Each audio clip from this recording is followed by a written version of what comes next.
Hi Pisces, welcome to the month of May. Let's play some cards. If you'd like to book a reading, head over to rubyreadstarot.com. We'll be doing a saucy rendezvous hangout this evening, so remember to join us at 9 p.m. Greenwich Mean Time.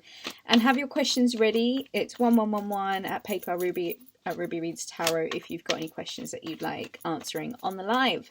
Okay, a brilliant month for you, Pisces. Have you ever seen dreams come true like so quickly? This is that month, right? So on May the 3rd, Mercury goes into Gemini, and this is in your 4th house of home and family. So it's likely that you might be starting to socialize a little bit more, and you might be getting out and about, going, meeting friends, family, etc. Just spending more time around the people that you know outside of being indoors and cooped indoors and stuck inside and all that boring stuff. So go get out, go mingle, go socialize, go have some fun. And on the 8th of May, Venus goes into your 4th house of home and family also. So it might be that you're dealing with some stressful things, perhaps with a romantic partner or a friend, but don't worry. You can lean on your loved ones for support during this transit, and it's probably a good idea that you use the new moon that takes place on the 11th in the sign of Taurus to really just set some intentions, just to help you manifest what you want, because you know this month is a really lucky month for you when it comes to manifestation, Pisces. Not only do you get what you want, but if you are processing some of the feelings that you know you've been going through this past year, you get to set out a clear forward path, which I think is going to be a really good idea for you. The lucky planet Jupiter pretty much enters your sign on the 13th, and it lights up your identity, your sense of self. And as we speak of identity and sense of self, it's like, how are you viewing yourself? And a lot of this has got to do with your childhood and growing up and what you were led to believe growing up. And the Five of Pentacles is a Taurian energy, and it might be that you are really being encouraged to come out of a less than or a lack mindset, or see where it is that you can flip years of being told that you're not worthy or not good enough, and how that might have stuck, and how you can now overcome that. I just feel like Jupiter in your sign is going to be just so good for your manifestation and your ability to really like come out of feeling less than or feeling like you're not enough, and overcoming that, perhaps creating some boundaries for yourself and doing everything that you can to make sure that whatever this energy of not feeling like you're good enough to receive, it can be overcome just with a little bit of, I would say, prayer and meditation. It is Taurus season, and it's a really good idea for you to get connected to source. There's a lot of energy in the mutable sign Gemini this month, which is really comfortable for you because it gets you in the mood of flow, not stress, not getting overwhelmed, just flow. And I think you'll appreciate that energy. I do feel like there is really good news that might be coming your way this month, and it might need to start by a bit of self-actualization and a bit attending to any less than, feeling less than, not feeling like you're good enough, not feeling like anything's ever going to work out for you.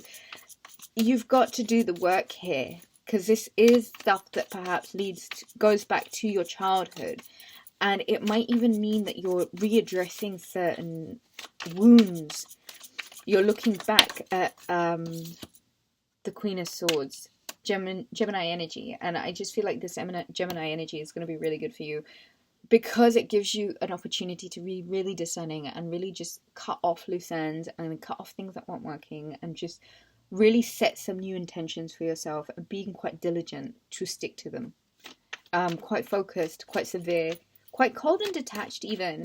And I just wonder if Pisces, closing out certain cycles of feeling less than, can ultimately lead you to the victory that you may have been wanting or waiting for, but just not emotionally being able to connect to it because you've not felt like you were worth it, or not felt like it was ever going to happen for you, or you might have felt like, you know, the whole world's against me and all this, that kind of stuff. The Queen of Swords is a really empowering energy, and it's almost asking you to step into your power, like command and yield that sword with a lot of power and gusto, and you will soon see how, when Jupiter goes into your sign, luck and expansion, things kind of become victorious for you.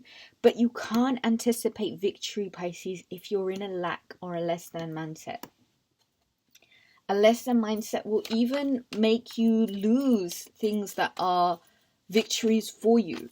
And it's really redundant energy, and it's got to be looked at, and it's got to be tweaked, because May is significant victory energy. And you do get a chance to be victorious once you get your mind right, once you get your head in the game. And I would use this time for a bit of soul searching, reflection, seeking wisdom. This is the Hermit card of Virgo, which is your opposite sign. So there might be a lesson that you learn from the Virgo in this Earth season. The lesson can really be, Pisces, what is it that you can do to temper your need to self-deprecate? Seeking wisdom from within means you don't have to externalize your vulnerabilities. Seeking wisdom from within means that you take that extra journey to go search the pits of your soul and just get whatever it is that you know has been ignored, or you've turned a blind eye to, or you just didn't want to deal with because it's been too painful. You're given this guiding light this month. And there is a reason for this kind of prudence, to sort of pull yourself back and dissimulate all of these constructs that you may have set up in your head in regards to things that have made you feel less than, or made you feel not worthy, or made you feel as if like you're never going to get this victory. There's a lot of energy that's working pro you this month, Pisces. But it comes from detaching from low vibrations, catching yourself in your head if you are feeling woe is me, or you feel as if you're stuck out in the cold, or you've been left out in the cold. It's time to be really it's management, you know what I mean? The Queen of Swords is ruthless. There's no emotion here. It's almost like, who cares about your emotions? Who cares about what you feel? There's work to be done. Get on with it, because it'll lead you to your victory. And the Hermit card is just illuminating that light over you. Like, here's the path. I've highlighted the path for you. Just follow your internal guidance.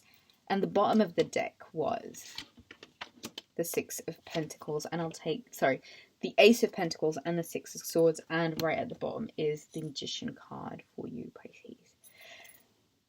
A lot of financial abundance, and it's almost like by doing the work you flip the script, and it's by being completely diligent, it's being completely obsessed with your victory, cutting out everything that doesn't serve, being really quite brutal about it.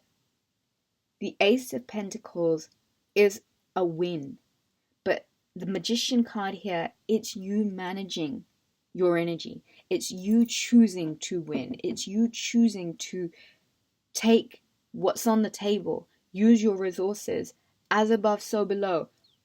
Fix up this mind frame. And a lot of the work that's going to be done, a lot of the work that's leading to this victory has a lot to do with your mindset. Taking on this Geminian energy and being quite free, ready to cut off what doesn't serve, not lingering too long in low vibrations, and focusing quite intently on moving on. Swiftly, surely, but 100% moving on. There is some sort of travel, there's some sort of journey that you've got to take. Could be spiritual, could be physical. Either way, take what's precious to you, take what you've learned, and move all the way on. Because the more you're in touch with your soul, this could be significant Virgo energy around you, just gently guiding you in the direction of your success and just helping you see where it is, like certain habits that you can overcome, or frames of mind that you can overcome, things that you can change up about yourself. You basically flip the script from pauper to prosperous. Virgo energy is really heavy. See what it is that you can learn from your counterpart. Slow and steady does win the race, but don't lie to yourself. And any unreasonable fear needs to be caught and dealt with quite severely and quite harshly. You've got to move on, and you've got to move on towards this victory. This reading is so profound. It really is. A lot of it has to do with you being resourceful, using all the tools that you've got at hand, being really focused on the magic that you can make in this month, Pisces. As above, so below. So make sure what's going on in that beautiful mind of yours is really focused quite intently on all of the wins, all the possibilities of things that can go right, all of the things that mean that you are breaking free from some of the chains that may have been restricting you from going way back to when you were a kid, from like parents that kind of just, and we don't need to get into that, but you know what I mean. It's about parenting yourself at this point, and it's about really being the carer that you need, really accommodating everything that's going on below the surface. Really prosperous. You really change a lot of things around, Pisces. And money is looking really great this month. Channel into that Taurian energy. Taurus new moon is all about the abundance. Get into alignment with that Taurian energy, and not so much the dark side of Taurus, and more so the natural abundance of Taurus. This is such a beautiful time of the year. Get out in nature. Go running. Go put your feet on the dirt. Go be in nature and really see how you can let it heal you. Okay, you're responsible for making an awful lot of magic this month, and start off by giving that little kid, the 3-year-old, 4-year-old, 5-year-old, 6-year-old you, giving that little kid the tightest hug. Okay, and reminding the kid that everything is going to be okay, and if it's not okay, it's not over. But judging by this, you are going to really be changing a lot of things around, Pisces. And I wish you the best of luck in it. To book a reading, visit www.rubyreadstarot.com. I hope you guys can join us this evening, Friday, for our saucy rendezvous that normally happen here on the channel as live. One question, one card, 1111. PayPal ruby@rubyreadstarot.com. Do give the video a thumbs up, like, share, and subscribe, and I shall catch you again soon, Pisces. Thank you so much for joining. Take care now. Bye-bye.